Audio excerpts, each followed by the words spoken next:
And thank you, Diane, so much for having us and for putting out this book of poems. And it's been really a pleasure to work with Black Lawrence. I'm in a moment in my life, Diane, which you anticipated in your intro, where I'm just like, I'm really appreciating all the professional women who just are doing a lot, getting it done. There's a lot of them on this call right now. So thank you. It's been really an honor to have this book come out. I'm going to read some poems, and some things I can say about this book is that it's about like a time of illness and the hospital. There's a lot in the hospital in here. And it's sort of my chronic illness and the time that my husband had cancer. So it's a lot about like love and loss and the fear of loss, I guess. It's about a time in life in which I didn't have kids. So that's kind of part of it. And then there's a bunch of these little poems called Agent, which are maybe a little bit about like a question of agency around which illness brings up, because you can't really control what's happening. But also about sort of the era of American politics we were in during these poems, kind of witnessing wars abroad and here, and how those power dynamics manifested or leaked into the domestic and the offices and homes and cities in which we find ourselves living. That's enough of an intro, I guess. That's some things that are in here.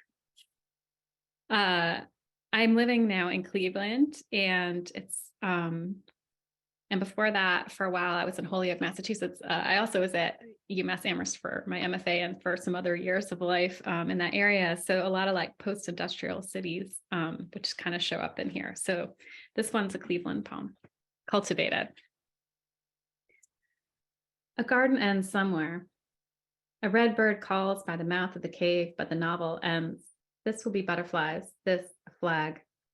Ascend a terrace, and limbs of trees have been trained in an arc through which air simulates the oral history of a militia. The letters of the lovers are always discovered.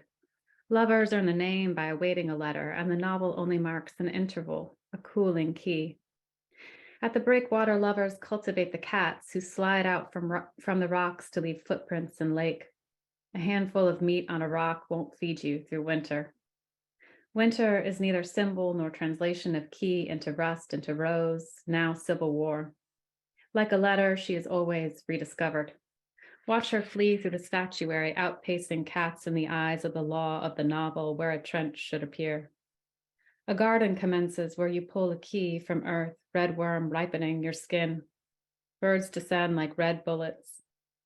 Somewhere I found a statue named for the river you're named for, a name your ancestors, you told me, forgot as soon as they uprooted themselves from its banks. I've caused you some pain. Your next letter arrives. Agent. Dusted toy soldiers in the creche, located silver spheres of mercury in glass, scattered glass. Read the heat map to find everyone at the covert base, everyone in the world with a product lit up. If you can't say where, dark place like this, that's where. Missiles, cereal boxes and missiles, counted pillows. Chose not to tell you about it. No shirt in the kitchen. Chose to free the little mouth from my warm hair. The middle part of that poem, I don't know if anyone remembers this, but it was about the sort of proliferation of military bases, drone bases that the US has built across Africa. And one of them they found in the news that sort of broke because people working there were wearing Fitbits. So they showed up on the satellite tracking of Fitbits. Anyway, they lit up. I'm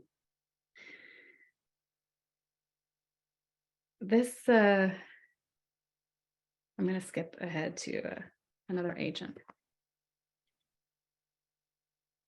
Agent. Woke late. Moths changed course when I turned off in the night. Don't know. What did we represent? Developer correcting town squares, angles.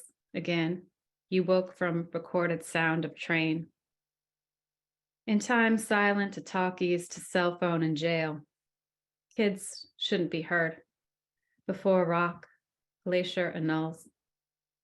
Chose not to add anything to this. Chose to keep it like this.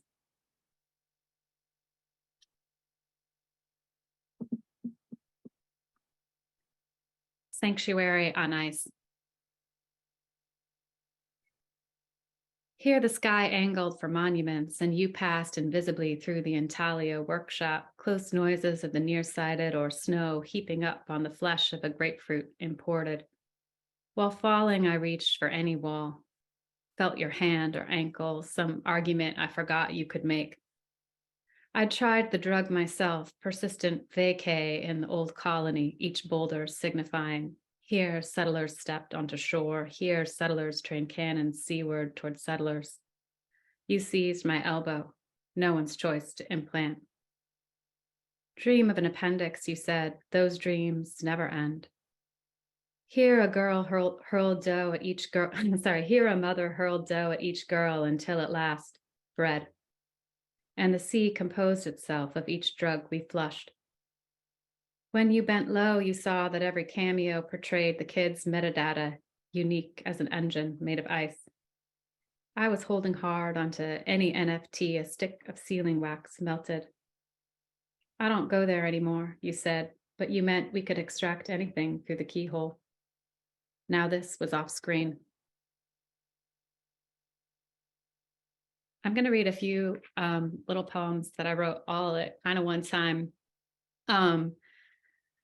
I went to my second novel, Strawberry Fields. There's a big chunk of it that's set in Los Angeles, where I never went. And I was very like it was about sort of a myth of Los Angeles. Anyway, I was very stubborn at the time that I wasn't going to learn anything about the real city or go there or do any research because it was about a movie version. Anyway, so right before it came out, I happened to go there to visit a friend. And I was excited and scared because it was too late to change anything if I did happen to have a thought that I should have done something different.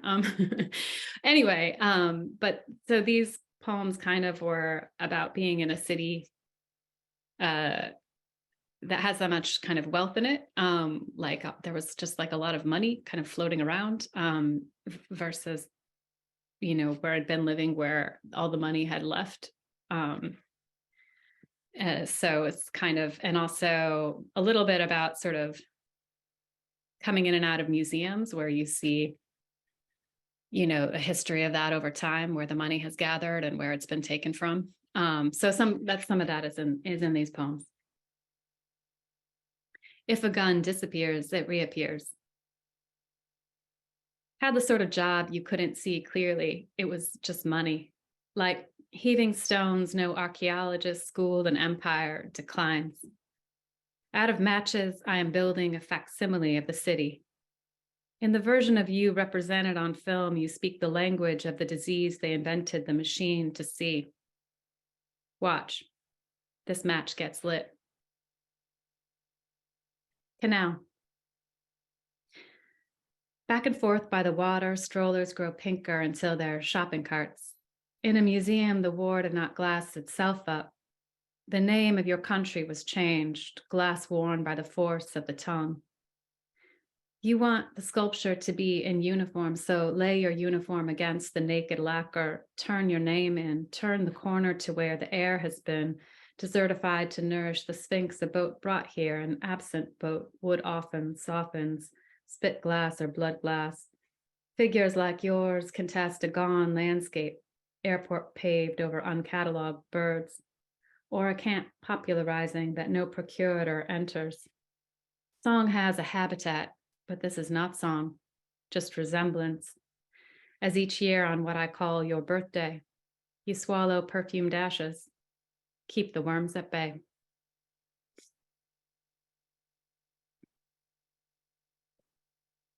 Startled newspaper.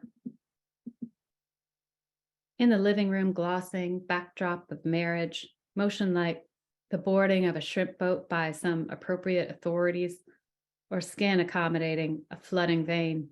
I was running my hand down a sort of history, pulp of family names from which yours had been excised. Above the fold, Sunset over the soul boat to breach the embargo. Forewarned, a fate of vaccinations, basketballs, a long-awaited incubator, this name, falling helicopters, taxis, and hypotaxis, sort of bread plumping in the inflamed air. Between lightning and thunder, children still count in a foreign tongue, you said, or the report dilated by water. You didn't mention, you didn't own the whole fleet.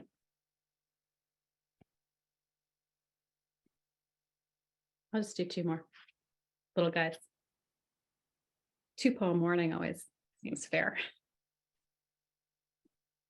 From our hill, a flare rising. Below in the passages, this is light, like light anyone could open a door. You were not there, having never learned the difference between camp and city. The difference is there.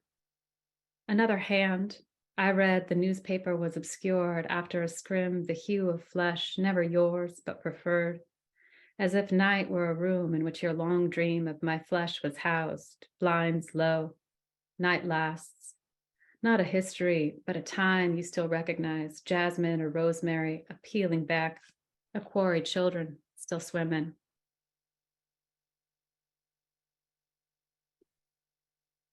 This last one is a little bit about a very famous graveyard in Cleveland, where Harvey P. Carr is buried among many other people. I don't know if anyone is a Harvey P. Carr fan or knower of his work. But anyway, people put little pens and pencils in his grave to mark it and to commemorate him. Agent. Pencils shoved in soil by the grave, erasers in snow. In your book, I marked a passage, rumble of the plow like the noise of a baby turning. Taste of milk changes twice, hay in winter, grass in spring. Flutter names emotion, not a medium, wind or pool, form and blood. Some things I knew just by seeing. Thanks.